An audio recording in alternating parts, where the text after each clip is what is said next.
Welcome to another Deviant.fun flash review, and this time we bring you Ed Brubaker, Sean Phillips, and Colin Wilson in a book called, in a collected edition that they called Sleeper Book 1 by WildStorm Classics, an in-brand from DC.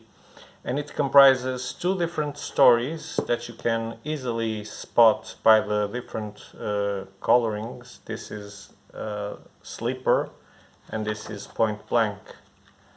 The artwork is completely different because one is done by Colin Wilson and the Sleeper main title is by Sean Phillips, a very early on Sean Phillips. So, like I said, 2018 edition, but it collects comics that went out in 2002, 2003, so this has got some age. It does show in Sean Phillips' art, but it doesn't show, I think, in Ed Brubaker's writing. Of course, it's better now, but it's not as noticeable as Sean Phillips' art, which is a bit disappointing if you've been following his latest work, so he has evolved a lot. So Point Blank serves as an introductory, standalone, complete story where you get to meet, as a side character, you get to meet Holden Carver, who is a double agent, is infiltrated in a very dangerous criminal association, and is the first guy who has made it to that point. So his head is always on the stake, but in the stake. But the first story is about Cole Grifter. You might know him from other DC books, and it's called Point Blank. Once you read it, you understand why it's called like that. I really enjoy the artwork here by Colin. I was unsure if it was Coley or Colin, by Colin Wilson. Really dig it. I really dig the colors and etc. So the story starts with a traditional Ed Brubaker, where our character is on his knees at gunpoint, looking like it's the end for him, and then whoop, let's go back to where it all started. And we'll get to this point later on. Ed Brubaker always does this. Yeah, it's a narrative technique as any other, but he's been doing it a lot, and since 2002, and he still does it. So we'll follow Cole, like I said.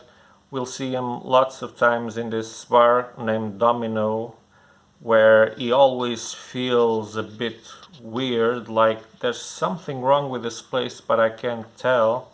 And this creepy guy keeps saying, "Oh, Grifter, it's deja vu all over again." And he just wants him to go away. He wants some money or some drinks, that's all he wants. But is not in the mood for that every day. So Cole then meets Jack Lynch, which is also a main character in this story and in Sleeper too. So Jack Lynch has a past in international operations. So he's a big guy that knows Cole from the beginning, but has risen in the hierarchy. But since then he has left international operations, and it seems that he's in some kind of trouble, and he asks Cole for help because he says he's the only guy he can trust, and he knows that Cole won't ask any questions. So Jack Lynch is a guy you don't want to fuck with. He's a tough, mean agent, one of the best according to the Grifter. So he accompanies him in missions on interrogations, stakeouts, where they they end up killing some people and interrogating someone, but Cole doesn't ask any questions. He just hears one thing or another and tries to put up the puzzle together, but he fails to do so.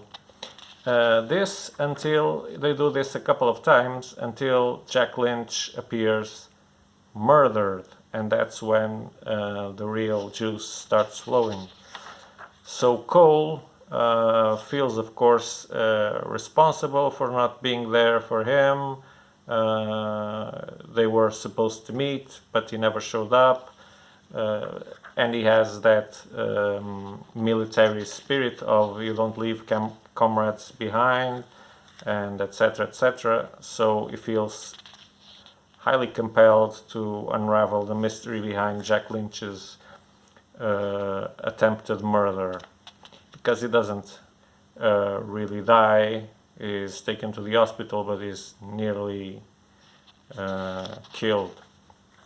We don't get to know if he survives or not, or at least I'm not going to tell you if he does survive or not.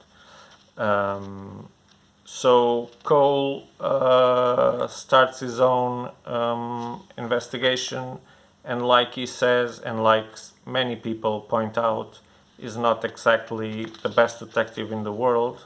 He's just good at pointing guns and shooting, but he does manage to find one or another clue. But eventually he keeps getting to that domino bar, feeling that something is wrong about this whole story. He was the last person to see Jack, so he's quite in the blanks what the hell happened. Who tried to murder him? He has some clues. He talks with the authority members. Well, only this one, to get some clues, and from there he gets another name, and then he poses some questions, gets some answers, and eventually he gets on a trail. But yeah, things keep escaping his complete set of the puzzle, and that's when at the middle of the story he meets this double agent that we'll see in the Sleeper's main story, and he will try to help him, and etc. So it's a noir crime book, as you should expect from Sean Phillips and Ed Brubaker, especially. There will be some fight scenes. Like I said, I love this artwork. I find it very vivid. The colors are very soft, but striking at the same time, which seems contradictory. But the end of this story is quite something, because when you get to the end, you'll understand some things some clues that were given to you during the story, but you quite couldn't get it why that was. And the end is absolutely awesome, because everything falls into place. I really loved this first story, even more than the Sleeper one, though the Sleeper story is much more complex. So we get to see Holden Carver trying to escape from being unmasked. Remember that he's infiltrated in a very serious, dangerous criminal association. And this is the artwork by Sean Phillips. As you see, he does a very, very different use of panels, more creative use of panels, but the artwork isn't quite there. It's too simplistic for my taste. I think he was still finding his balance between simplicity and striking imagery, but it's not bad artwork, of course. But compared to what he's doing now, you can tell the difference. So Holden Carver has some missions that are given to him by the criminal masterminds that are his boss, right? And at the same time, he wants to get away from the organization or find a way to take it down. Yeah, he is quite in trouble because there's some things happen, and they understand, the organization understands that there's gotta be a mole inside of it. There's one guy that always suspects him to be fishy. There's something fishy about this guy, and he always feels the pressure of him breathing on his neck. So he has to do some stuff to maintain his cover that he wouldn't do if he would be able to choose it, but yeah, he's got to do it. And that's pretty much what you'll see here. It's a long story with a thick plot. There's romance, or better saying sex, with this woman that is quite crazy. There's pursuits, shootouts, suspense in enough quantity. And yeah, you'll have to read it to see if he manages to escape the organization. He will have some help from a guy that he doesn't know who he is, so he doesn't know if he should trust him or not. There's a path there where he's trying to understand if he should give him credit or not. He says he's related to Jack Lynch, because Jack Lynch had everything prepared for a crisis situation like this if he got wiped out. So he was the only one who knew about Carver being infiltrated there. The backup story for him to be accepted in the criminal organization is a fabricated one, but only him and Lynch know about that. So he supposedly killed all his inmates in a mission because he went berserk, but that's not at all what happened. That was just a cover story to make him get into the criminal organization. So yeah, like I said, you need to read this to understand if you can step out of it or not. So in summary, classic Ed Brubaker, excellent storytelling. Like I said, I loved Colin Wilson's work in the illustrations, not as much the Sean Phillips part, but it does the job. But yeah, I'm kind of used of his actual work now, so I kind of found it weird to be not as good as I'm expecting when I see Sean Phillips in a book. So if you like noir, police stories, this is for you, definitely. It's got some ages, but it doesn't feel like it, not at all. I really enjoy this. Like I said, I prefer the point blank story just because the ending is really a well tied knot. But I like the character Cole better than I like Carver. But the sleeper story is of course very interesting also.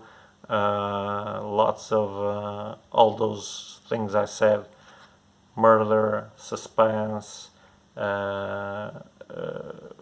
clue solving, interrogations, the danger of being uncovered,